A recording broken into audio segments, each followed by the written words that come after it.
In the spring, we spend a lot of time and money and effort trying to get rid of dandelions in our yard, but in a few months, you might want to rethink that. They may actually be good for you. Lindsay Vogt is live this morning out at Four Winds Farm. Lindsay, what are we going to learn today? We're going to learn all about different types of herbs that you can use and grow and how to grow them to help you stay a little bit healthier and what you can do with those. That's all coming up. We have some really cool stuff, so you don't want to miss that. It's coming up in about 10 minutes. We will see you in about 10 minutes then. Thanks, Lindsay. I'm awake. Song title's called Wake Up. It's a good song by Arcade Fire. It's a good song to wake up. We hope you are up, or at least waking up. Lindsay Vogt is up with us as well this morning. She is out at Four Winds Farm near Quincy. Lindsay, good morning. Good morning, guys. Yes, I'm still trying to wake up. It seems like I keep you on. I'm trying. We do have some tips, though, that will help you to wake up and stay awake. I'm joined right now by Deborah Lee, and she is the owner of Four Winds Farm. And we're going to talk a little bit about some of these herbs that we have here. Yes, we are. The first one is dandelion. Chad mentioned that earlier. And dandelion actually is a medicinal or health enhancing, and it has so many micronutrients, phytonutrients. And I've been drying some of the leaves.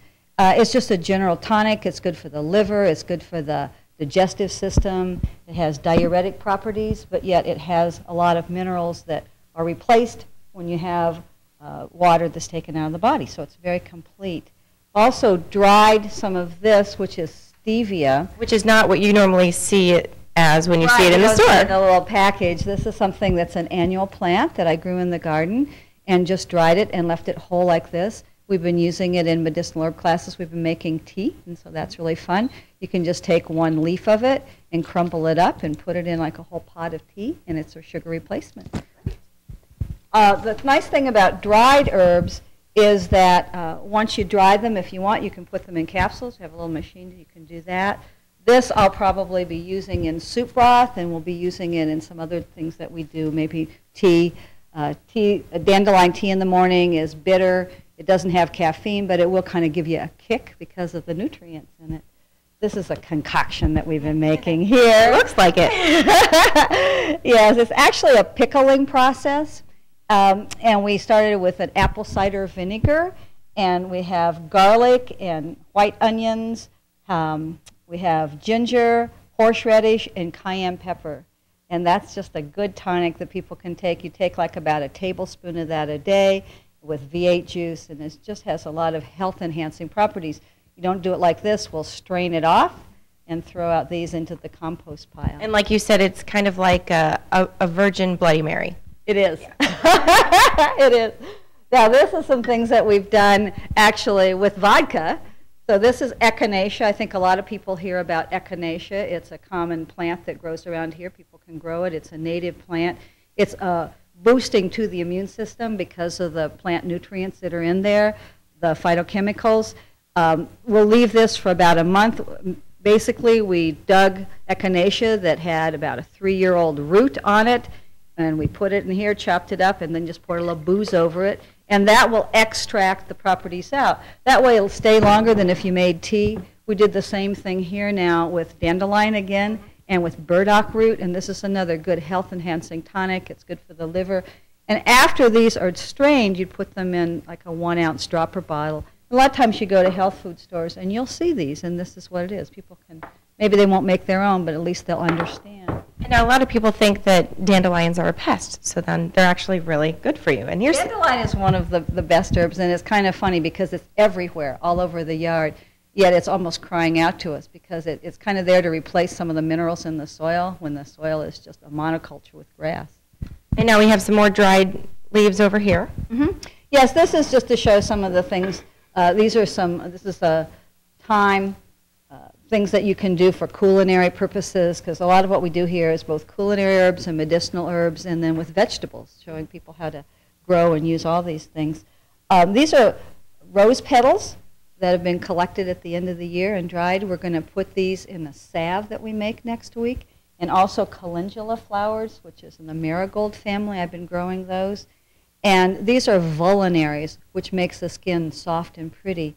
And here's the salve. Yes. We're also going to put comfrey leaves in there and yarrow that have been shown chemically to have properties that help wounds to heal a little bit faster. So these are some of the things that we're doing here at Four Winds Farm, just learning how to use herbs in a safe and healthy manner. It's not that it replaces having to go to the doctor or if you have a serious disease, but it's like eating healthy. It's so important to learn ways to take care of yourself. I think especially now, because a lot of people don't have the ability to have health care. Many people have been laid off, and we need to learn how to get in harmony with life and how to take better care of ourselves.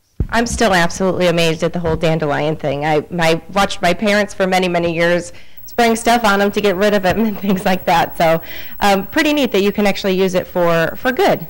Yeah, can you just pick them out of the yard? And well, my grandfather used to make dandelion wine, and now I kind of wish I would have drank more of that whenever he used to make it. But it doesn't taste like normal, red or white wine, but it was really, really good. Well, Lindsay Boach is out at Four Winds Farm in Quincy this morning. We're going to check in with her and see what she has for us this half hour. Good morning, Lindsay. Good morning, Chad. Did you forget my name for a second? No, I was waiting for the camera to come back to me.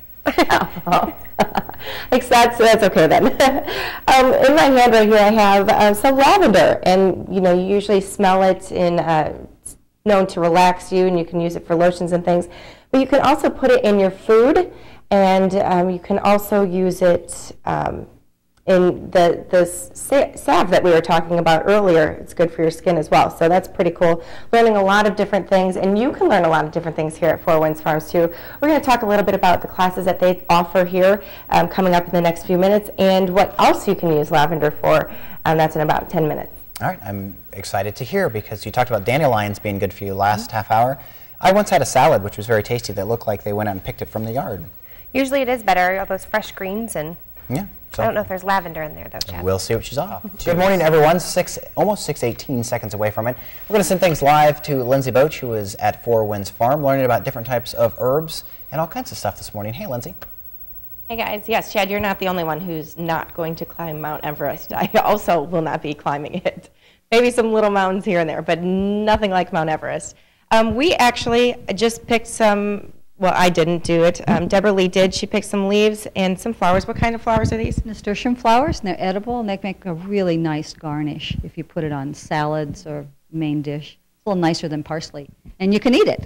And along with these came a little friend of ours, a snail. I've never seen a snail in person before, so I don't know how really close. Moving really quickly from leaf to leaf.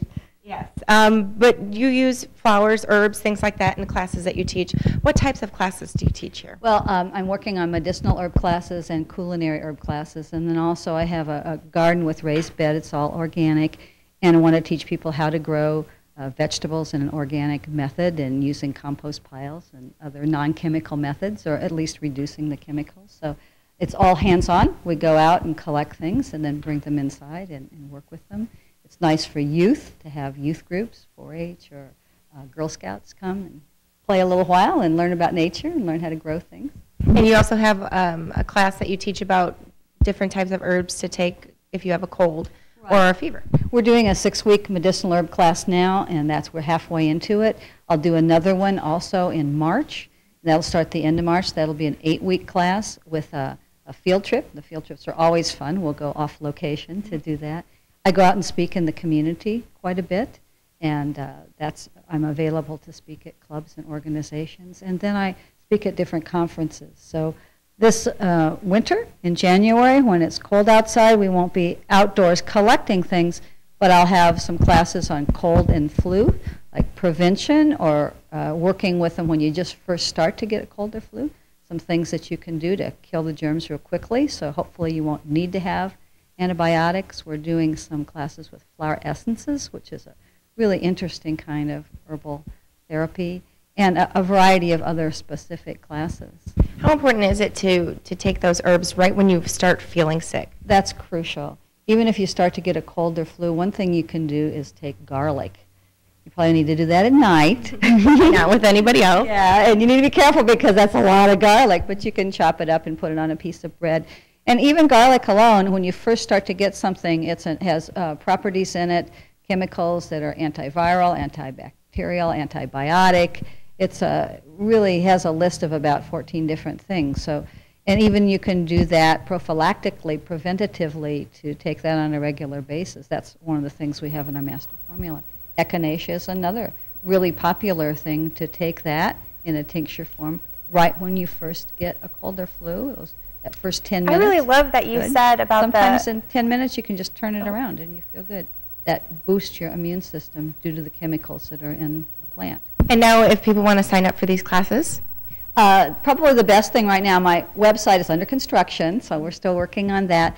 They can email me at 4winds@adams.net or call 228-2404. And I'd love to come out and do some programs for groups yet this year. Great, thank you very much. And we still have more to come. We're going to be talking about different types of plants that you can plant, even indoors. And if you have any pesty little pests, animals that come and eat your vegetables, we have some tips for you on that too. All right, thanks, Lindsay. Plus, the garlic helps keep the vampires away, which is exactly very around the important corner. this time of year. You have a green thumb? No. No, me neither. And neither does Lindsay Boach, but she is with someone who does have a green thumb. She's at Four Winds Farm this morning. Hey, Lindsay. Hey, good morning, guys. Do you guys know what this is? Is that a gourd? Um, I don't know. I'll give you a clue, Chad. It's not a potato? gourd. Is it a Yes? not a sweet potato though? It's too big and lumpy. Is I it a don't know. stingray? Yeah, it is. It is a sweet potato, Hannah. Oh, taken. That was taken. She got it right. Oh, yes, Tegan, it is a sweet potato.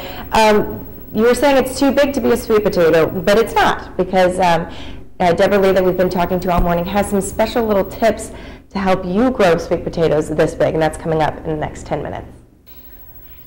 All right, we will see you then. This morning we've learned a lot of stuff. Dandelion's good for you. Some salves and garlic will keep away vampires. Lavender helps you sleep. We are already knew, and will also keep away colds and viruses. Now we're learning about sweet potatoes. Lindsay Boach is at Four Winds Farm this morning. What you got for us this half hour? Yes, sweet potatoes and compost piles, actually. Deborah Lee is here again. She is the owner of Four Winds Farms, and here are some more of the sweet potatoes. That's the bigger one that I showed you guys earlier, and here are some other smaller ones. That one's not quite so much smaller, but this one is a little smaller. Weightlifting. Weightlifting, yes. And then you grew them actually in this tub. The reason I did that is because I was having a problem with chipmunks. So I have raised beds, and I had a lot of the sweet potatoes this year and a couple of years ago that the chipmunks would eat away at, so I thought I'm going to trick them. These are recycled containers from ADM where they have a lot of feed for cows and horses. And so I was able to get some, put some holes in the bottom, and I actually planted these in the ground. So I dug a hole and put that soil in it about halfway up, and then I added some potting mix and some compost, and I put in 2 sweet potato plants, little young starts, and it was interesting because there were about 10 or 12 sweet potatoes that were in here, and it was really great. I had enough fertilizer by top dressing with about 2 inches of compost. Now, what are some good ingredients for a good compost? Best thing is leaves, and this is the perfect time of the year to start a compost pile. The smaller the material, the quicker it's going to decompose.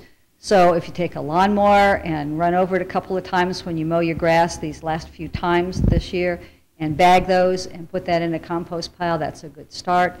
If you have access to some aged manure, you can actually buy some of that in bags, but it's nice. I live on a farm, so I don't have to do that. It's aged, so there's not a lot of grass seeds or weed seeds in there. Put that in. I like to go to Starbucks. They have, I think it's like 20-pound bags of their coffee grounds. That's high in nitrogen. I'll put some of that in. And then I like to order in seaweed. That's very high in trace minerals. And I'll mix that in too, and you stir that a few times. Now, when you start this year, it might not be ready by spring, but it probably will be certainly by summer. And you said eggs too. Eggs, yeah, save your eggs. They're Eggshells. calcium. Save the egg shells. Yeah. Yes, and crumble those up. You can put those in the bottom of when you're planting your tomato, put them in the hole, and that gives a little calcium, and it helps ward off some diseases that tomatoes sometimes get because of lack of calcium. And now in the morning when you're making your coffee, can you use the leftover? Oh, definitely. Just put that in your compost pile, and also your food scraps. But you don't want them to be huge because it's going to take forever for them to decompose. Okay, thank you very much, Deborah, for all of the information. If you have missed anything today, it will be available on our YouTube site and also on our Facebook page. So if you have leaves, you don't necessarily have to burn them to get rid of them. Just start a compost pile. It's better for your growing, and you can get sweet potatoes the size of the ones that we showed you earlier. All right, thanks, Lindsay.